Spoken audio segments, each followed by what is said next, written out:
Hello and welcome to this video. My name is Yvonne from Twin Flame Spirit, and today I'd like to talk about the fact that you as the chaser, you know, I don't like these terms, but sometimes I just use them to actually show they don't work because I want to speak your language. I want to be understood by you, so that the chaser is running just as much, and how he could be running. Like, we're going to address different ways of running, and I'm going to show you also how to stop running, because it's very often it's unconscious. You run unconsciously. And what do you run from?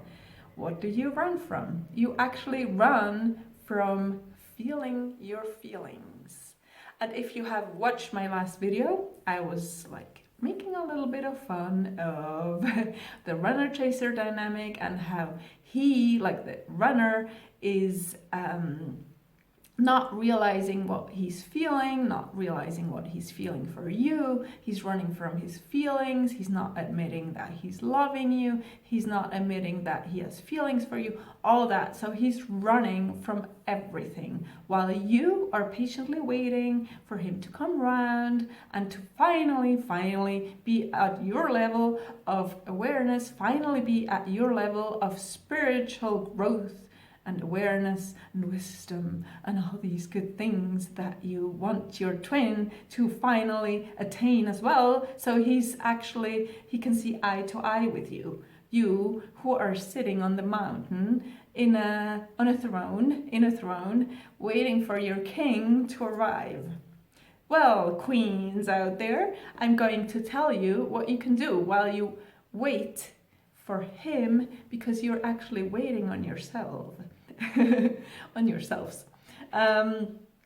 So what are you doing that you feel like you are numbing out? And that's what we're talking about today. It's how you numb out, and if you numb out, and ways to numb out.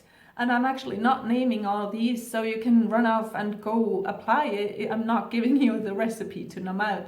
I'm just stating what could be happening with you, and also how to resolve it, because it will draw you closer to your twin flame when you stop running from yourself. Because if I use runner chaser only to actually show that it's not the truth, you know that I do that because you are running from yourself if he's running from you.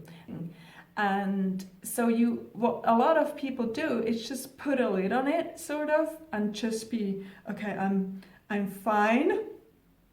I'm really good with myself. Like, I'm really in touch with my feelings, and it's nothing I need to work through anymore, because I'm really happy in my life. Everything is perfect, and I'm really such on a perfect spiritual journey.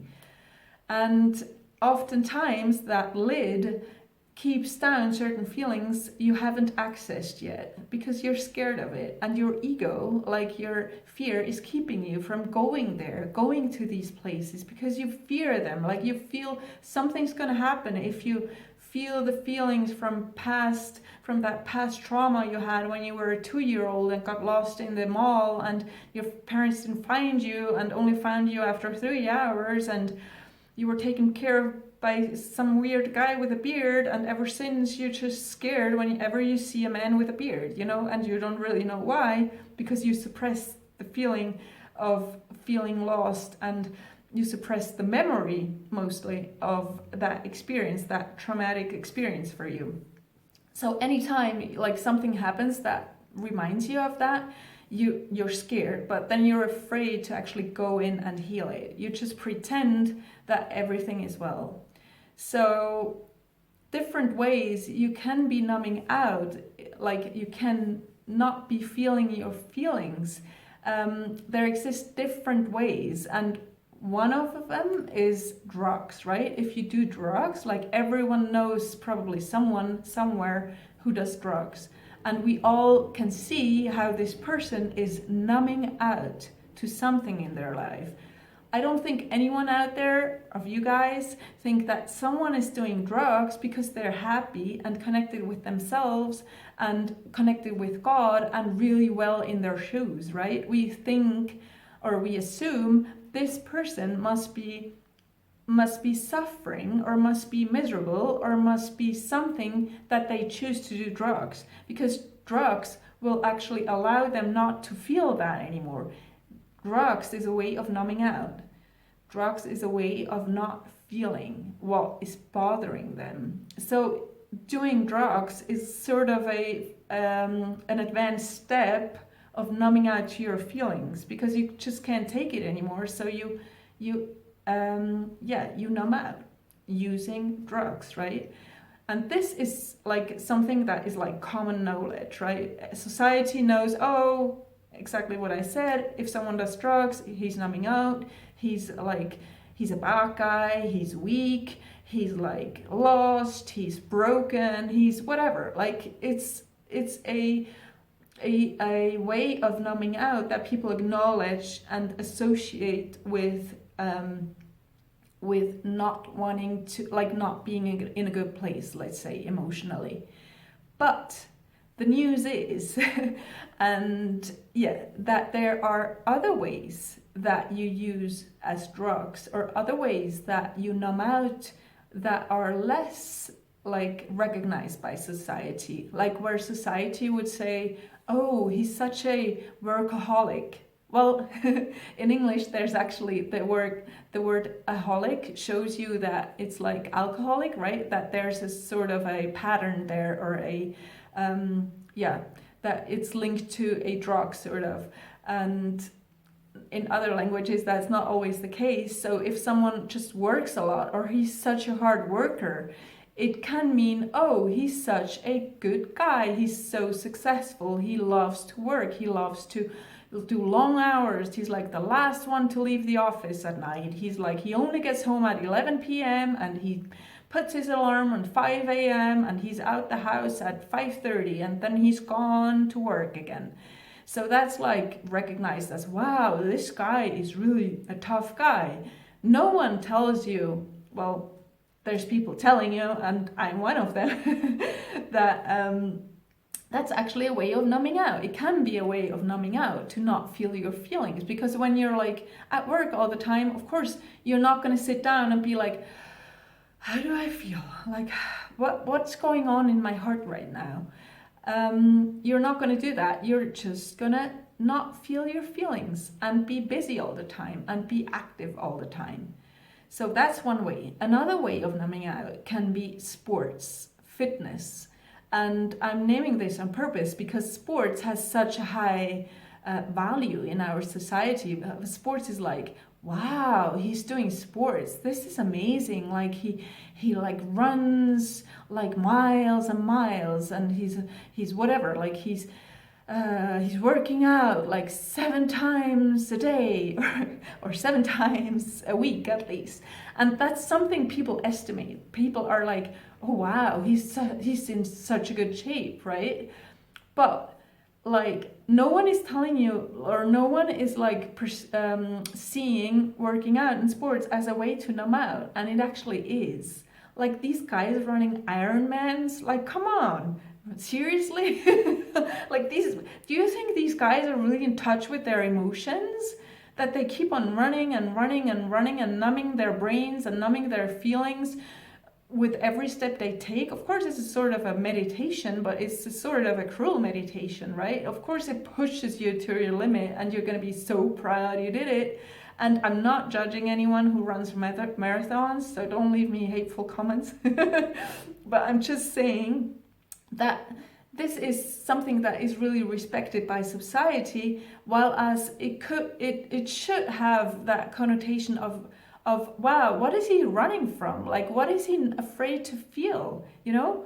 And yeah, you can look at your own lives and be like, okay, do I work like nonstop, or do I run nonstop, or do I use drugs, another thing is the internet, right? Internet and everything linked to it, like Netflix, Facebook, smartphones, all these things that keep your attention outside of you. Like you look at a screen, you look at your phone, you always look somewhere but within.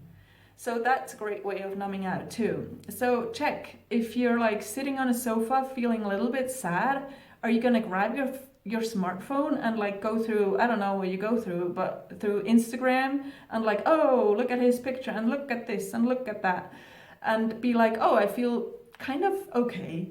But actually you're just numbing out, you're just numb because you're just your attention is on something outside of you, while as there might be an object calling for your attention, there might be a feeling that wants to be felt, there might be a healing that is supposed to take place, but you're distracting yourself.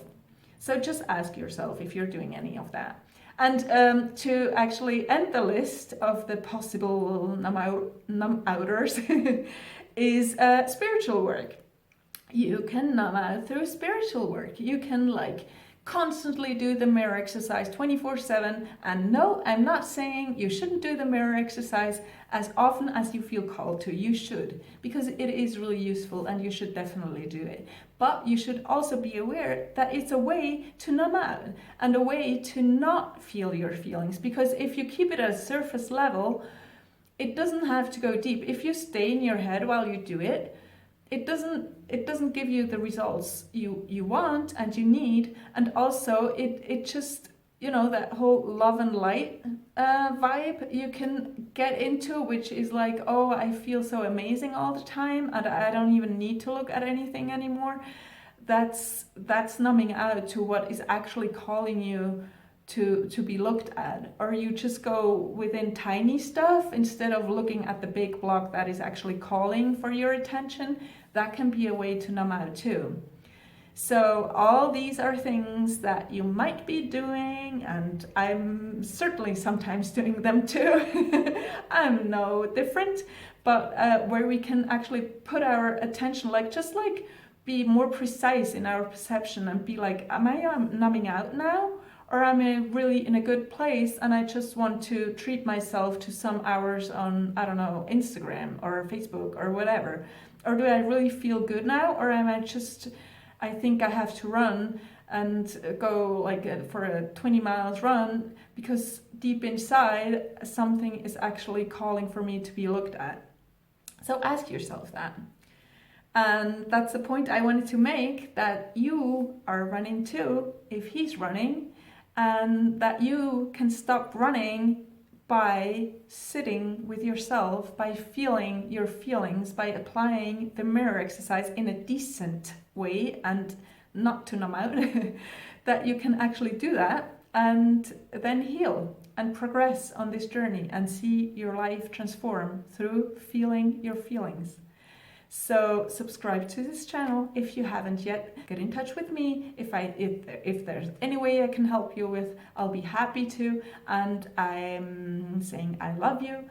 I see you soon, and bye-bye.